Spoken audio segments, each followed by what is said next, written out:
Nodes के बारे में बताया। किसी भी परमाणु में नोड्स पाए जाते हैं। नोड्स होता क्या है या नोडल ब्रेन्स क्या होते हैं, इसको जानते हैं बेटा, ध्यान दीजिएगा। सबसे पहले नोड, देखो बेटा, किसी परमाणु ऑर्बिटल में वह स्थान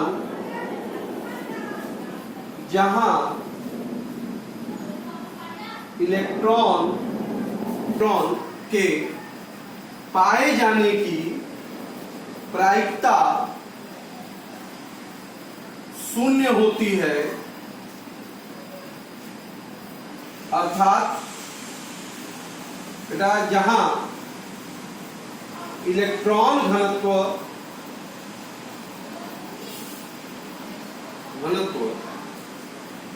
शून्य होता है,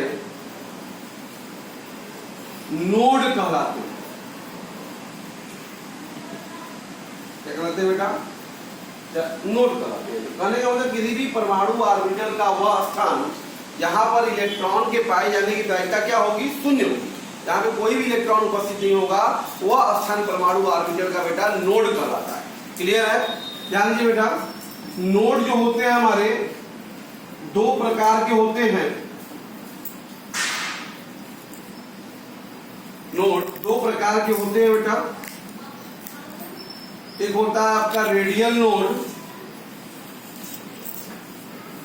और दूसरा होता है बेटा कोणीय नोड। बात समझ आ रहा है? Radial node and angular node. ठीक है, देखो बेटा, किसी परमाणु ऑर्बिटल में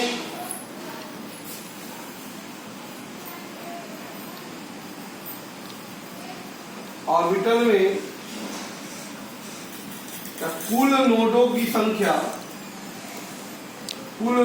की जो संख्या होती है वो n-1 होती है। किसी भी परमाणु ऑर्बिटल में टोटल नंबर ऑफ नोड्स कितने होते हैं? n-1। तथा किसी परमाणु ऑर्बिटल में बेटा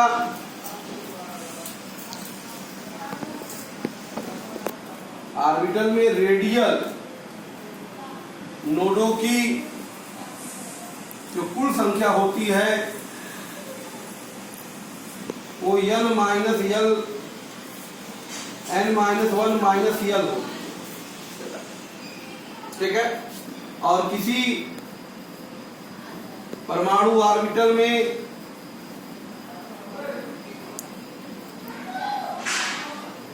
बेटा कोणीय नोडों की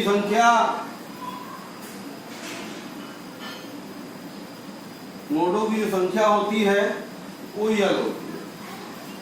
जैसे अगर हम बात करें बेटा 1s ऑर्बिटल में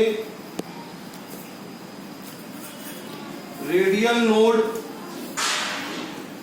की संख्या क्या होगी बेटा?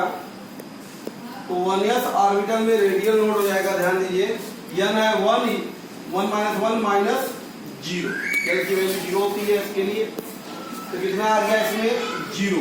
मतलब 1s ऑर्बिटल में कोई भी नोड नहीं पाया जाता। मतलब 1s ऑर्बिटल में कोई ऐसा स्थान नहीं जहां भी इलेक्ट्रॉन शून्य हो। ठीक है बेटा, इसी प्रकार से 2s ऑर्बिटल में रेडियल नोड की संख्या बेटा कितनी हो जाएगी? 2 -n -0, मतलब 1 हो। ठीक है, 2s ऑर्बिटल में रेडियल नोड कितना होगा बेटा? 1 होगा। उसी प्रकार से बेटा 3s ऑर्बिटल में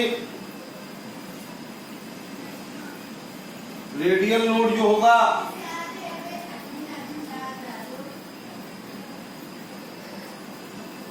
-1 -0 बराबर 2 होगा। तो इस तरीके से हम लोग बेटा नोड कैलकुलेट कर सकते हैं। ओके, तो इस तरह से भी दर्शा सकते हैं। रिप्रेजेंटेशन के तौर पे मान लिया जाए बेटा ये इस तरह से नाभिक है। तो ये देखिए, अगर ये 1s ऑर्बिटल होगा बेटा, ठीक है, ये 1s ऑर्बिटल है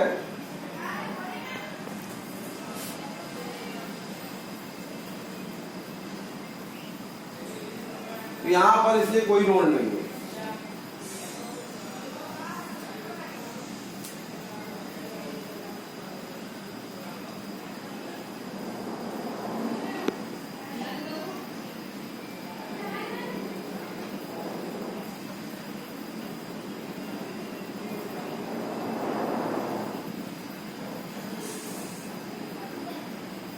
तो इस तरह से यहाँ पे हम देखें तो ये देखो आपका क्या है, ये 1s है बेटा, ये देखो क्या है 2s है, और ये क्या है 3s है। तो आप देख रहे हैं 1s में कोई भी नोड नहीं पाया जा रहा है, इसलिए यहाँ पे कोई नोड, ये जो स्थान आप देख रहे हैं ब्लैंक ना, यही है नोड। बात समझ में आ रहा है? ये रेडियल नोड रिप्रेजेंटेशन है, ये रेडियल नोड का प्रदर्शन है। बात समझ में आ रहा है? तो आप देख रहे हैं ये ऑर्बिटल आपका देखो क्या है 2s है, तो 2s के अंदर देखो एक नोड पाया जा रहा है। इसी प्रकार से बेटा ये जो है 3s ऑर्बिटल है, तो इस 3s में देख रहे हो कितने नोड पाए जा रहे हैं, एक और ये 2 नोड पाए जा रहे हैं। ठीक है, तो इस तरह से हम लोग रेडियल नोड का रिप्रेजेंटेशन कर सकते हैं। क्लियर बेटा? इसके बाद जब हमारा आता है, ध्यान दीजिएगा, इसके बाद बेटा हम बात करते हैं नोडल प्लेन की,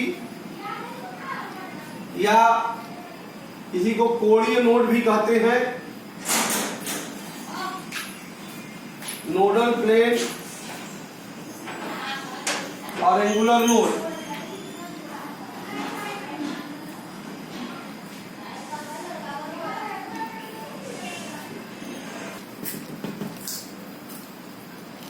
ऑर्बिटल में स्थित वह तल जिस पर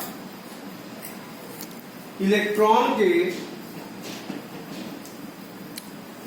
पाए जाने की प्रायिकता शून्य होती है, नोडल तल कहलाता है बेटा, नोडल तल कहलाता है। ये जो नोडल तल है बेटा, नोडल तल परमाणु के नाभिक से होकर गुजरता है।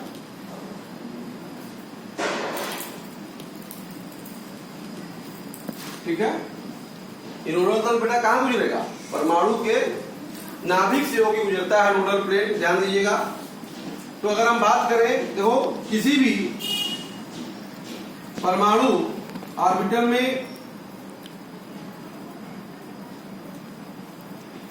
में नोडल तलों की संख्या बेटा कितना होती है, यल होती है, जो यूएनसी क्वांटम संख्या के बराबर होती है। बात समझ में आ रहा है? जैसे अगर हम बात करें बेटा परमाणु ऑर्बिटल, बात करें यल की वैल्यू बात करें, और नोडल तलों की संख्या की बात करें,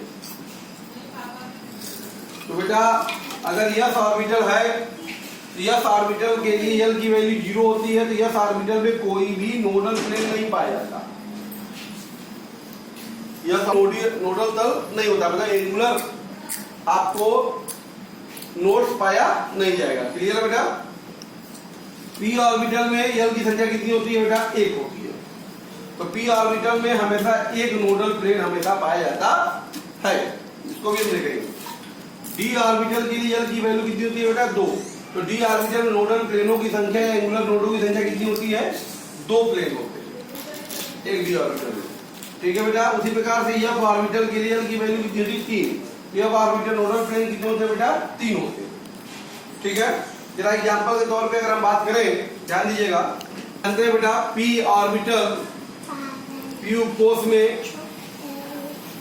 बेटा 3 पी ऑर्बिटल होते हैं, 3 पी ऑर्बिटल क्रमशः पी एक्स, पी वाई और पी जेड होते हैं।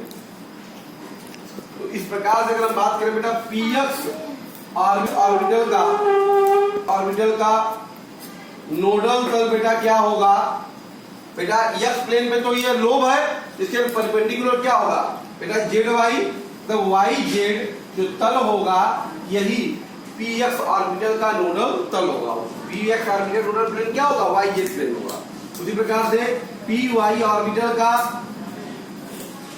जो नोडल प्लेन होगा बेटा, नोडल तल वो क्या होगा? जेड एक्स तल होगा।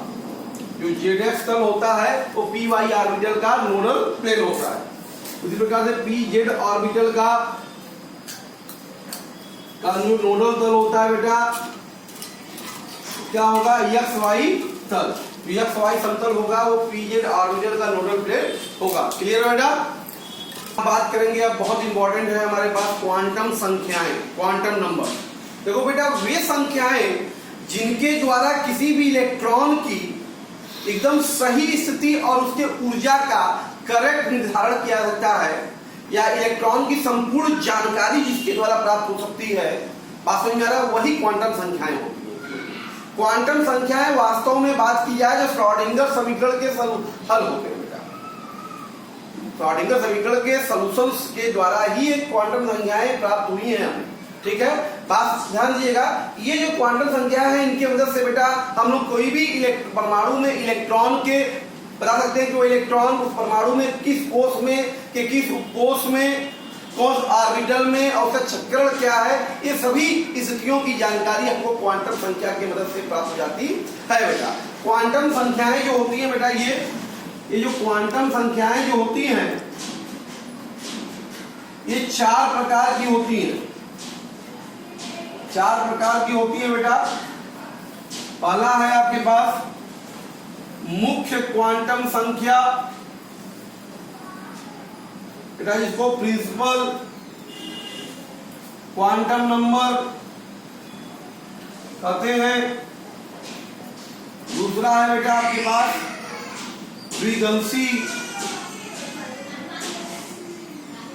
द्विगंशी क्वांटम संख्या,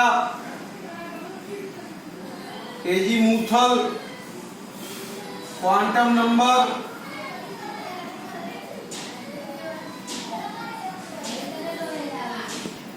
बेटा चुंबकीय क्वांटम संख्या,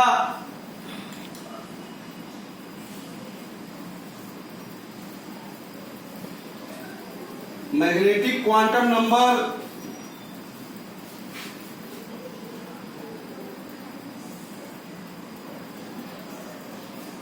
चक्रण क्वांटम संख्या,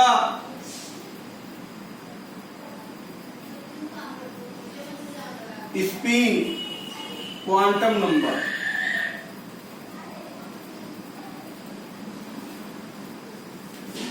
ये हमारे पास 4 क्वांटम संख्याएं बेटा, जिनको अलग अलग देखते हैं। ओके, तो ये बेटा अब बात करते हैं सबसे पहले मुख्य क्वांटम संख्या की। प्रिंसिपल क्वांटम नंबर, ध्यान दो। देखो बेटा वह क्वांटम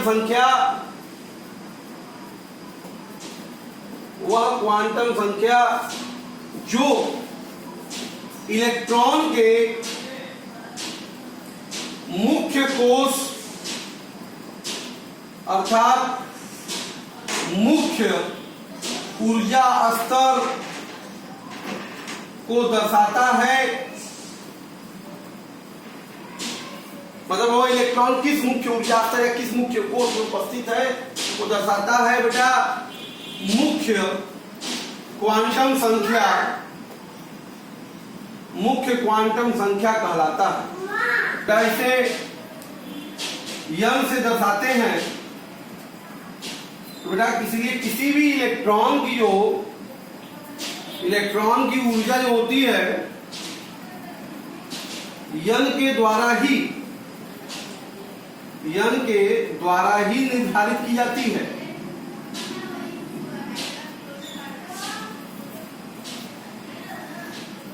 बेटा यंग का जो मान होता है, यंग का मान एक पूर्ण संख्या होता है।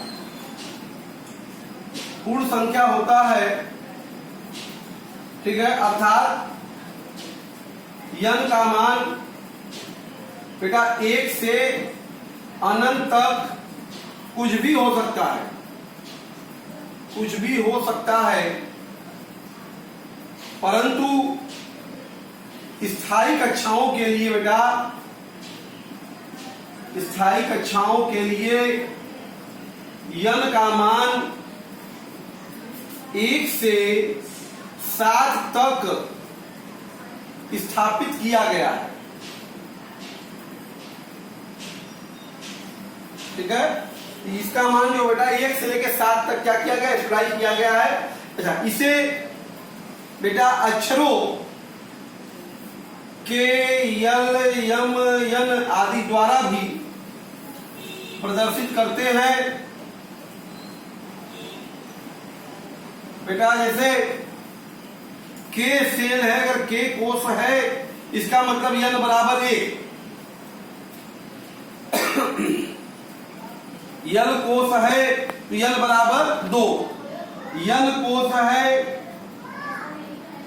यम कोष है तो बेटा यन बराबर 3। इसी प्रकार से हम लोग कोषों को यन से जोड़ सकते हैं। ठीक है, ध्यान दीजिए बेटा, इस क्वांटम संख्या की मदद से, इस क्वांटम संख्या की मदद से बेटा कोष की साइज भी निर्धारित की जा सकती है, निर्धारित की जा सकती है बेटा। क्योंकि आप जानते हैं यम भी आर बराबर यन एच बटा 2 पाई। इसका बोहर ने फार्मूला दिया था कि एम बी आर बराबर एन एच अपॉन 2 पाई। एन कोषों की संख्या है, या कोष है तो आर उसकी साइज, उस कोष की साइज को भी डिफाइन करेगा। क्लियर बेटा? ये क्वांटम संख्या जो मुख्य क्वांटम संख्या है, ध्यान दीजिएगा, संख्या मुख्य क्वांटम संख्या को बेटा चुंबकीय क्षेत्र के अनुपस्थिति में निर्धारित किया जाता है। ठीक है, तो मुख्य क्वांटम संख्या के बारे में बेटा जानकारी ये थी। कहने का अभिप्राय कुल ये है कि मुख्य क्वांटम संख्या किसी इलेक्ट्रॉन की मुख्य कोष को बताता है कि वह इलेक्ट्रॉन कौन से ऊर्जा स्तर में किस कोष में उपस्थित होता है बेटा। क्लियर है? अब हम बात करते हैं दूसरे को, करते हैं दूसरा द्विगंशी क्वांटम संख्या, एजीमुथल क्वांटम नंबर। ध्यान दीजिएगा, देखो बेटा, यह जो क्वांटम संख्या है, यह क्वांटम संख्या इलेक्ट्रॉन के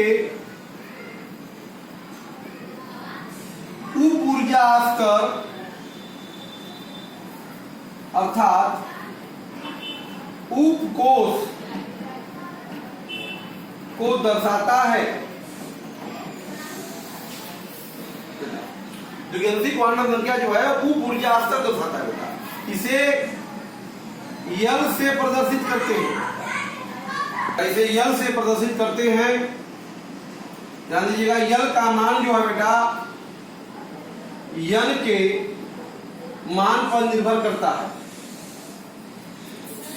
निर्भर करता है बेटा। यल का जो कुल मान होता है यन के मान के ही बराबर होता है बेटा। यल का जो कुल मान होगा वो यन के मान के ही बराबर होगा। तथा बेटा यल का जो मान होता है वो 0 से n-1 तक होता है। ठीक है बेटा, इसका मान क्या होगा? 0 से n-1 तक होगा। जैसे बेटा अगर बात करें n बराबर 1 है तो n बराबर क्या होगा? 0। n बराबर बेटा 2 है तो n बराबर क्या होगा? 0 और 1। 0 शुरू करेंगे उससे 1 कम कर। n बराबर 3 है तो n बराबर बेटा क्या होगा? 0 होगा, 1 होगा, 2 होगा। यल बराबर बेटा 4 है, यल बराबर क्या होगा, 0 होगा, 1 होगा, 2 होगा, 3 होगा। अगर हम बात करें तो देखिए क्या, एक 0 मतलब खाली एक मान आया, देखो उसी के बराबर है। ये कितने मान आ गए बेटा, 2 मान आए हैं, ये उसी के संख्या के बराबर है कि नहीं। ये देखो क्या मान आ गए बेटा, 3 मान आए हैं यल के, इसके बराबर बेटा यल के ही बराबर है। यहाँ कितने मान आ गए बेटा, 4 मान आए हैं, इसका मतलब ये यन के बराबर। इसलिए मैंने कहा कि यल का जो कुल मान होता है बेटा यन के मान के ही बराबर होता है, और यल का मान 0 से शुरू होकर n - 1 तक होता है। ओके, कोषों के लिए देखो, जिन उपकोषों के लिए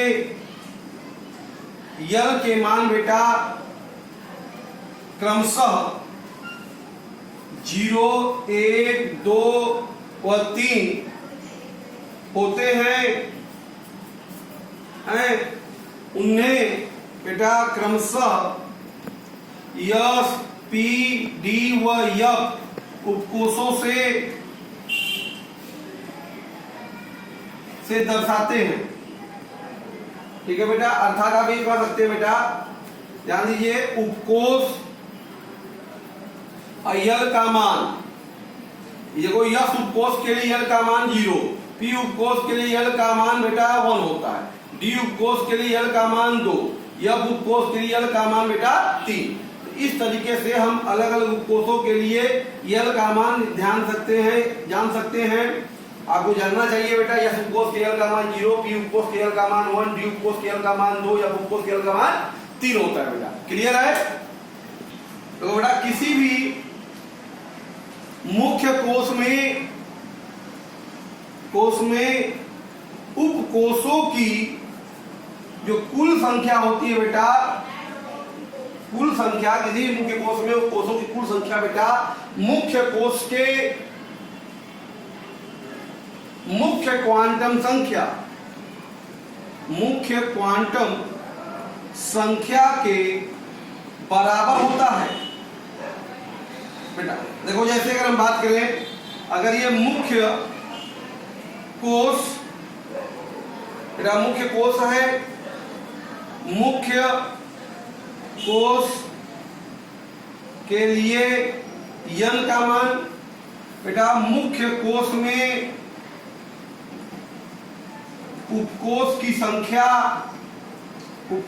संख्या और बेटा उपकोष का प्रतीक, इसको आइए हम समझने की कोशिश करते हैं एग्जांपल के साथ। जैसे बेटा ध्यान दो, अगर हमारे पास मुख्य कोष है तो उसके लिए n का मान कितना होता है, 1 होता है, और उपकोषों की संख्या n के बराबर होगी, इसका मतलब एक ही उपकोष इसमें भी होगा। उसका प्रतीक क्या होगा बेटा, उसका प्रतीक होगा 1s होगा बेटा। वो उपकोष कौन सा होगा, ये 1s होगा। उसी प्रकार से बेटा अगर यल कोष है, n का मान इसके लिए कितना था, 2 n का मान है तो कितने उपकोष पाए जाएंगे, इसमें 2 उपकोष पाए जाएंगे, और उसका प्रतीक क्या होगा, कौन से 2 उपकोष होंगे बेटा, एक 2s होगा और एक 2p होगा। क्लियर है बेटा? उसी प्रकार से अगर यम कोष की बात करें, यम कोष के लिए n का मान कितना होगा, 3 होगा। इसमें कितने उपकोष होंगे बेटा, 3 उपकोष होंगे, और तीनों उपकोष कौन कौन से होंगे बेटा बताओ, 3s होगा, 3p होगा और 3d होगा। क्लियर है बेटा? उसी प्रकार से n कोष की अगर बात करें, इसके लिए n का मान कितना होता है, 4, n का मान 4 है इसके लिए, तो उपकोष भी इसमें कितने होंगे बेटा, 4 होंगे। और चारों उपकोष कौन कौन से होंगे बताइए, n कोष में बताइए, 4s होगा, 4p होगा, 4d होगा और 4f होगा। इस तरीके से बेटा हम लोग किसी भी कोष में कौन कौन से उपकोष और कितनी संख्या में होते हैं ज्ञात कर सकते हैं। क्लियर है बेटा? मान उपकोषों के ऑर्बिटलों के आकृति को भी दर्शाता है।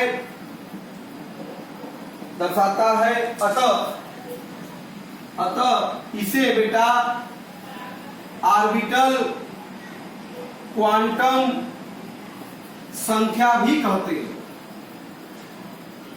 इसलिए इसको ऑर्बिटल क्वांटम संख्या भी कहते हैं बेटा। देखो बेटा इलेक्ट्रॉनों की जो ऑर्बिटल कोणीय संवेग है इलेक्ट्रॉनों का जो ऑर्बिटल बेटा कोणीय संवेग होता है यल के मान पर निर्भर करता है, यल के मान पर निर्भर करता है। ध्यान दीजिए, ऑर्बिटल जो कोणीय संवेग होता है, ऑर्बिटलों का जो कोणीय संवेग है बेटा वो h/2 पाई अंडर रूट यल प्लस 1 होता है। ठीक है, या कई जगहों पे इसी को बेटा h बार अंडर रूट यल प्लस 1 लिखा जाता है। आपको पता होना चाहिए h बार का मतलब होता है बेटा h/2 पाई। तो इस कारण से इसको बेटा हम लोग कोणीय संवेग क्वांटम संख्या भी कहते हैं। फ्रीक्वेंसी को कोणीय संवेग क्वांटम संख्या के नाम से भी जानते हैं बेटा। इसे भी बेटा यल को भी चुंबकीय क्षेत्र के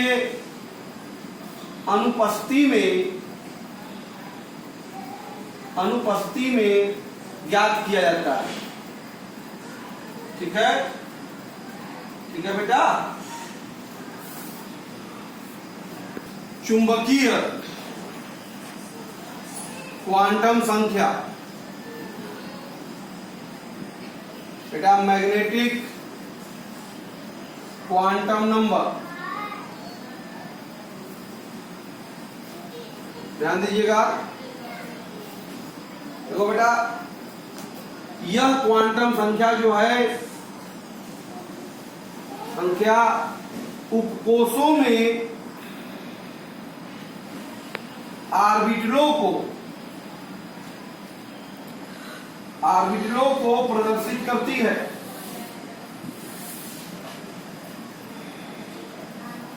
तथा बेटा उपकोषों में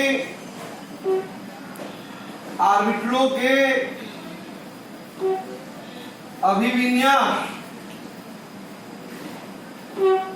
विन्यास को दर्शाती है। ठीक है बेटा, इस कारण इसे अभिविन्यास क्वांटम संख्या ओरिएंटेशन क्वांटम नंबर भी कहते हैं। बेटा इसे यम से दर्शाते हैं। ठीक है बेटा, यम का जो मान होता है यल के मान पर निर्भर करता है। ध्यान दीजिएगा, यम का जो मान होता है वो यल के मान पर निर्भर करता है। यम का कुल मान बेटा 2l + 1 होता है। ठीक है, यम का जो कुल मान होता है वो 2l + 1 होता है। ध्यान दीजिएगा, तथा बेटा का जो मान होता है +l से -l शून्य सहित होता है। ठीक है बेटा, शून्य सहित होता है। कई स्थानों पे -l से +l भी लिखा होता है बेटा। ठीक है, जरा एग्जाम्पल में अगर हम बात करें, देखो बेटा उपकोष की बात कर रहे हैं हम लोग बेटा। यह उपकोष में आपको पता है यल बराबर होता है 0। तो बेटा यम का जो मान होगा बेटा वो कितना होगा, 0 ही होगा। मतलब ये क्या मान है बेटा, एक मान है। इसका मतलब बेटा यह उपकोष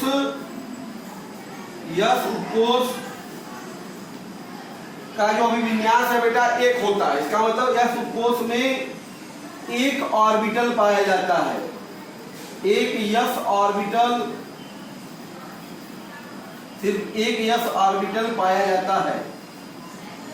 या सिंपली कह सकते हैं बेटा कि एक यस ऑर्बिटल से एक यस उपकोष की रचना हुई है। इसी प्रकार से अगर हम बात करें पी उप कोष की बात करें बेटा, पी उप कोष के लिए यल बराबर होता है एक, टोटल वैल्यू यम की कितनी होगी 2 गुणे 1 धन 1 बराबर 3, और यम का वो मान कितना होगा बेटा +1, 0 होगा -1 होगा। इसका मतलब 3 मान है। इसका अर्थ हुआ बेटा पी उप कोष में बेटा 3 पी ऑर्बिटल उपस्थित रहते हैं, जो क्रमशः पी एक्स, पी वाई और पी जेड ऑर्बिटल होते हैं।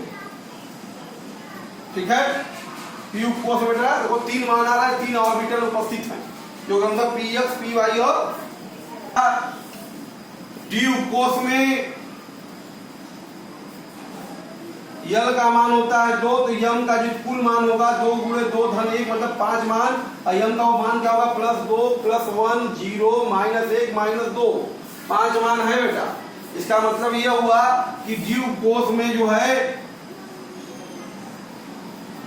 5 डी ऑर्बिटल उपस्थित रहते हैं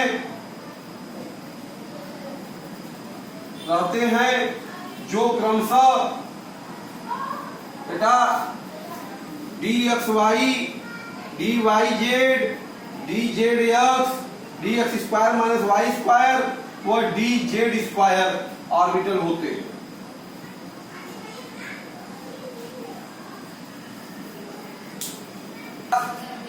यह उपकोष की बात करें तो अगर यल बराबर होता है 3, यम बराबर यहाँ हो जाएगा 2 गुणे 3 धन 1 बराबर 7 मान होंगे। वो होंगे कितना बेटा यम का मान +3 +2 +1 0 -1 -2 -3, ये 7 मान। इसका अभिप्राय बेटा ये हो गया कि यह उपकोष में बेटा 7 यफ ऑर्बिटल उपस्थित होते हैं बेटा, जो क्रमशः ध्यान दीजिएगा F y² - z², F y z² - x², F z x² - y², F x y z, F x³, F y³ और यफ z³ ऑर्बिटल होते हैं। ठीक है बेटा, इस तरीके से हमने देखा कि हमारे पास ये उपकोष में एक एस ऑर्बिटल, पी उपकोष में 3 पी ऑर्बिटल, डी उपकोष में 5 डी ऑर्बिटल, एफ उपकोष में 7 एफ ऑर्बिटल होते हैं। तथा आप ये भी जानते हैं बेटा कि एक ऑर्बिटल में विपरीत स्पिन के अधिकतम 2 इलेक्ट्रॉन रह सकते हैं। तो इसलिए बेटा हम बात करें तो यह उपकोष में अगर बात करें उपकोष बेटा इलेक्ट्रॉनों की संख्या या उपकोष ऑर्बिटल की संख्या, इलेक्ट्रॉन की संख्या, उपकोष का प्रतीक ध्यान दीजिए।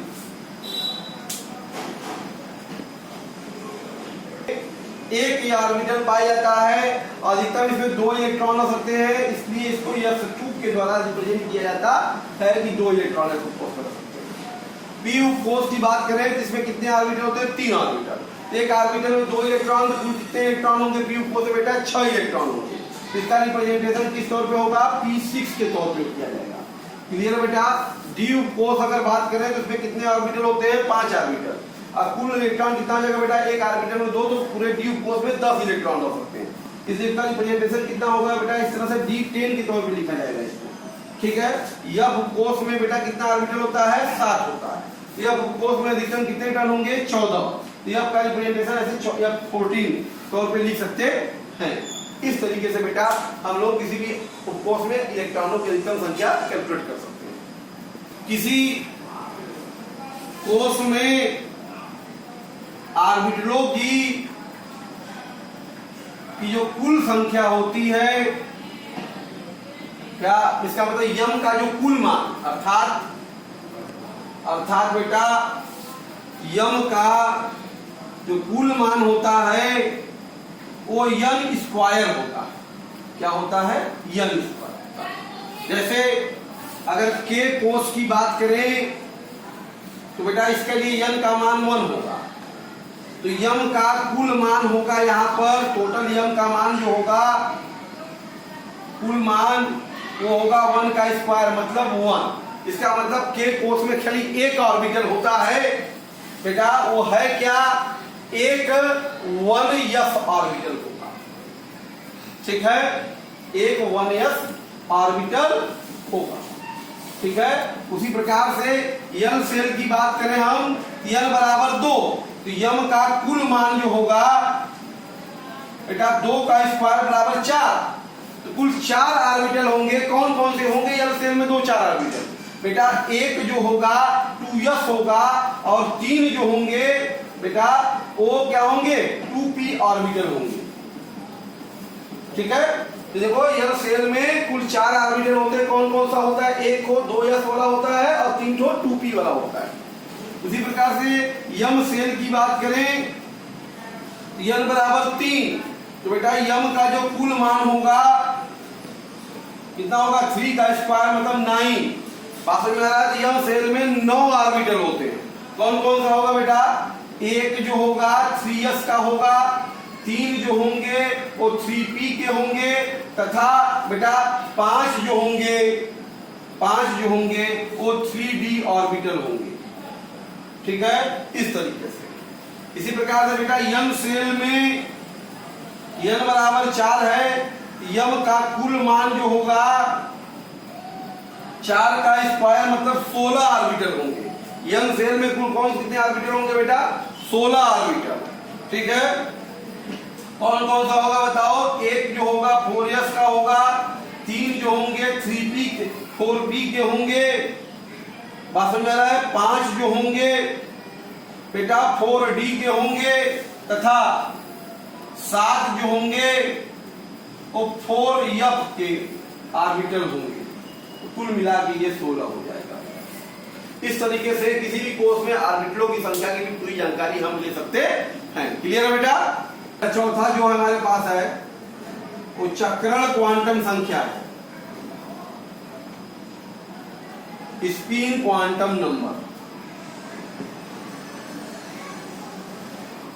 ध्यान दीजिए बेटा, यह जो क्वांटम संख्या है चौथा जो है वो चक्रण क्वांटम संख्या। ध्यान दो बेटा, ये क्वांटम संख्या जो है इलेक्ट्रॉन के चक्रण को, स्पिन को दर्शाता है, इसलिए इसको हम बेटा चक्रण क्वांटम संख्या, स्पिन क्वांटम नंबर के नाम से भी जानते हैं। बेटा इस क्वांटम संख्या का प्रतिपादन यूलेनबेक और गुड स्मिथ ने किया था। एक्चुअल में हुआ क्या बेटा, जब ऑर्बिटलों को जब हम लोग ने उच्च विभेदन क्षमता के यंत्रों के द्वारा देखा गया तो हमने पाया गया कि प्रत्येक ऑर्बिटल में जो है वो युग्मन से, ड्यूबलेट से मिलकर बना हुआ है। तो उन्होंने सजेस्ट किया कि ड्यूबलेट की व्याख्या के लिए एक नए क्वांटम संख्या की जरूरत होगी, और वही क्वांटम संख्या कोई और नहीं बल्कि वो स्पिन क्वांटम संख्या होती है। क्योंकि इलेक्ट्रॉन सिर्फ 2 प्रकार का चक्रण कर सकता है बेटा, क्लॉकवाइज और एंटी क्लॉकवाइज, छिड़ावर्त और वामावर्त। तो इसलिए स्पिन क्वांटम संख्या के सिर्फ 2 मान हो सकते हैं बेटा। जैसे अगर मान लिया जाए ये अगर क्लॉकवाइज डायरेक्शन में छिड़ावर्त है बेटा, डायरेक्शन में अगर मूव कर रहा है तो यस का मान इसके लिए +½ होता है। इसको हम लोग ऊपर के तीर के द्वारा दर्शाते हैं बेटा। और अगर यही हमारा एंटी क्लॉकवाइज जो है वामावर्त दिशा में मूव कर रहा है इलेक्ट्रॉन, वामावर्त दिशा में, तो इसका यस का मान जो होगा बेटा वो -½ होगा। इसको हम लोग तीर के द्वारा नीचे के डाउनवर्ड तीर के द्वारा दर्शाते हैं बेटा। तो इलेक्ट्रॉनों के चक्रण के कारण बेटा, देखो बेटा, इलेक्ट्रॉनों के चक्रण के कारण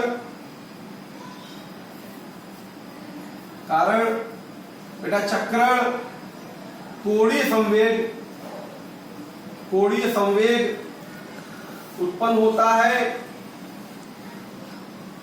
जिसका मान बेटा हो जाएगा चक्रण कोणीय संवेग बराबर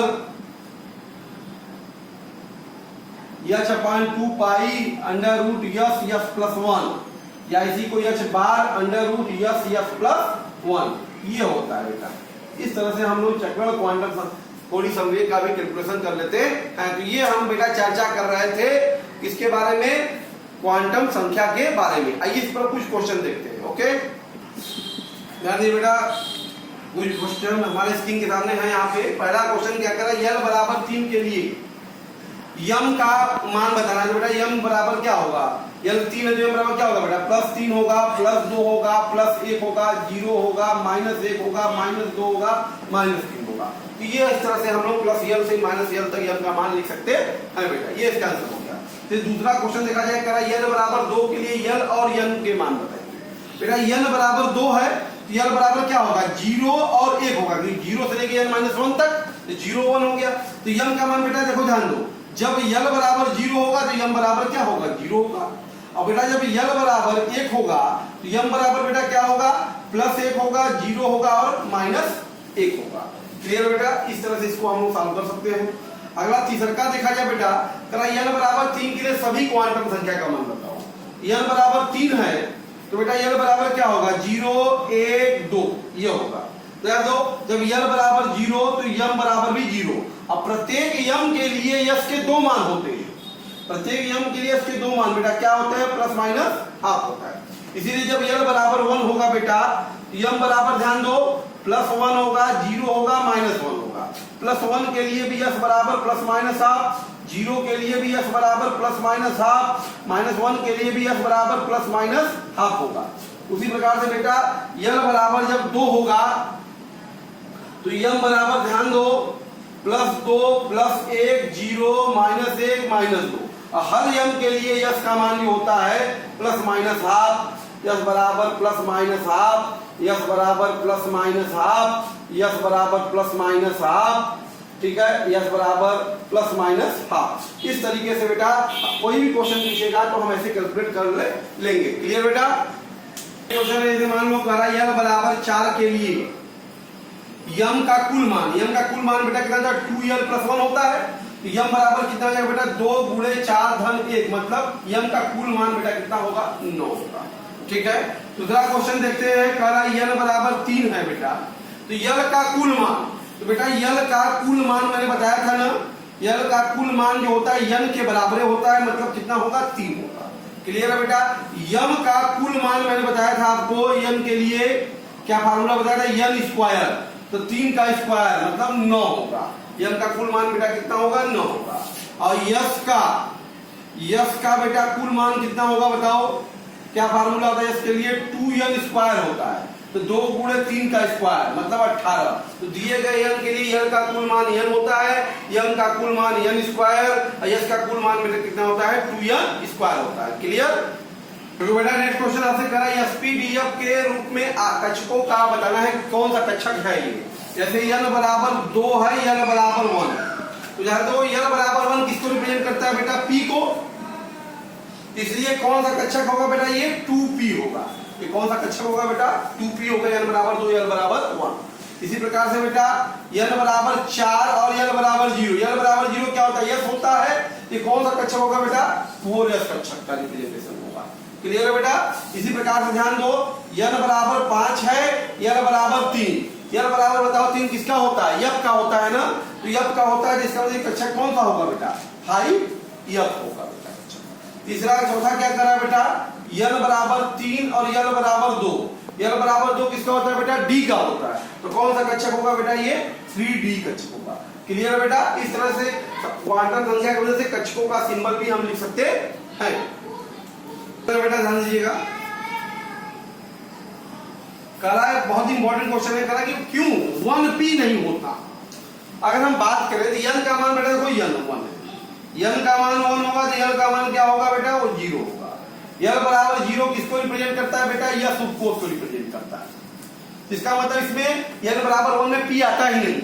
इस कारण से बेटा 1p संभव नहीं, 1p संभव नहीं।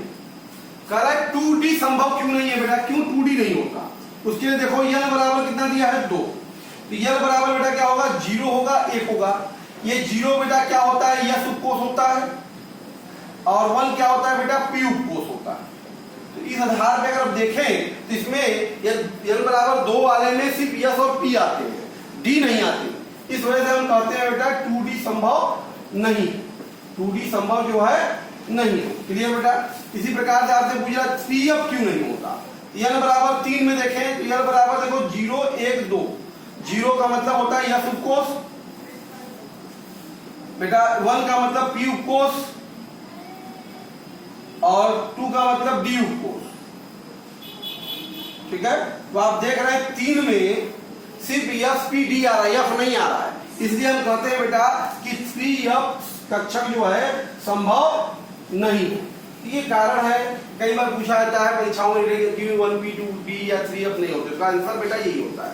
नेक्स्ट क्वेश्चन आपके पास है, करा समभ्रंश बताइए। आपको बताया था ना जिनके लिए बेटा यन व यल के मान समान हो, उसी क्या कहेंगे, समभ्रंश कहेंगे। तो समभ्रंश में बेटा कौन कौन सा होगा बताओ, 3DXY होगा, 3Z² होगा, और 3DYZ। ये क्या है, समभ्रंश है, समभ्रंश कक्षक है कि नहीं बताइए। इनकी एनर्जी समान है, ठीक है, क्योंकि इनके लिए यन 3 यल 2, यन 3 यल 2, यन 3 यल 2, सभी के लिए यल बराबर 3 है, यल बराबर 2 है, इसलिए ये सभी समभ्रंश हो गए।